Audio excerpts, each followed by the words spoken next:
Hello and welcome back to my channel. In today's video, I will show you how you can set up your Apple Pay Later. So let's get started.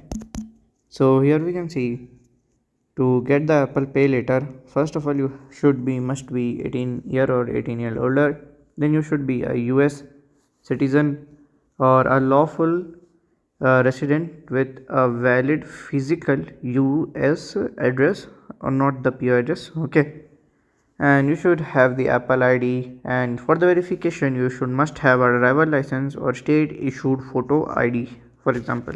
Okay, so you have to open your Apple or iPad pay option, just click on the pay later tab, and from here you can apply, and if it's like confirm, then you can see like due like $200 in 50 weeks. Okay, you can pay it like that. So if you have any question, you can let me know in the comment section. And if you find this video helpful, make sure you like, subscribe and share the video. Thank you for watching.